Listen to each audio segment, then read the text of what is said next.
খাসির মাংস পিওরটা 1150 টাকা, আর সাগি চলতেছে 1100 টাকা। মাথা একটা 250 টাকা, আর কলিজা 500 টাকা কেজি, পায়া ডজন 500 টাকা। জিরা চাউল প্রতি কেজি 80 টাকা, মিনিকেট চাউল প্রতি কেজি 65 টাকা, তারপরে স্বর্ণ 58 টাকা, তারপরে আপনার যেটা মিনিকেট আতপ 68 টাকা, যেটা আপনার চিনিগুড়া 100 টাকা, আর যেটা আপনার কাটারি আতপ 85 টাকা, মোটা চাউলটা 50 টাকা। হ্যাঁ, মটর ডাল আছে 65 টাকা, তারপরে মুগ ডাল আছে 150 টাকা, তারপরে 2 নাম্বারটা আছে 130 টাকা, কেশারি ডাল 110 টাকা, চনা ডাল 130 টাকা, হলুদ হচ্ছে আপনার গুঁড়া 360 টাকা, আর মরিচ গুঁড়া হচ্ছে যে 480 টাকা, আর আসাম মরিচ তো 200 টাকা আছে, আবার একটা আছে আমার 280 টাকা।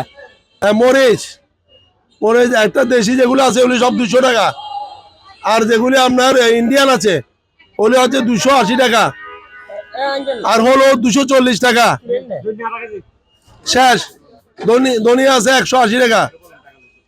ডিম আলহামদুলিল্লাহ ভালো আছে। এখন আপনার ডজন বিক্রি করতেছি 125 টাকা করে, আর সব বিক্রি করতেছি 1020 টাকা করে। চিনি হলো খুচরা 118 টাকা, আর বস্তা নিলে 5860 টাকা। চিনির দাম বস্তা প্রতি 50 টাকা, 100 টাকা কমছে। পূজা আপেল কেজি 270, মালটা 260 টাকা কেজি। তারপরে এলো যে কেনু কমলা বলে এটা কেজি 220 টাকা। পেয়ারা হয়েছে 80 টাকা কেজি, 90 টাকা 80 টাকা। আঙ্গুর 400 টাকা কেজি, কালোটা বড় 80 টাকা কেজি, সাদা আঙ্গুর 350। অবস্থা মানে মোটামুটি ভালো, তেমন বেশি ভালো না।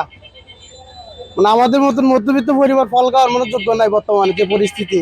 মানুষে সীমিত করে মানে 80% কম বর্তমানে, 100-এর মধ্যে 80% 20% মানে যাও মধ্যবিত্ত মোটামুটি নিতেছে, তাও দুই পিস এক পিস করে, বেশি নেওয়ার কি সামর্থ্য নেন বর্তমানে যে পরিস্থিতি। আপেল বেচছি যে 150 টাকা কেজি, আপেল এখন 280 টাকা 300 টাকা বিক্রি করতে হয়। আলু এখন 20 টাকা করে, আর পেঁয়াজ হচ্ছে 50-55, বেশি পেঁয়াজ। আদা হচ্ছে 100, আর রসুন হচ্ছে 220। আপনার আজকে একদম কালকে একদম মাল বেশি আসলে কমে, না আসলে মার্কেটে দাম বাড়ে, এটাই আর কি। এগুলো জোড়া হিসেবে আমরা 150 টাকা, আর এগুলো হিসেবে 150 টাকা। হ্যাঁ, আর বাদাম কত 180, 150 টাকা কেজি বাদাম।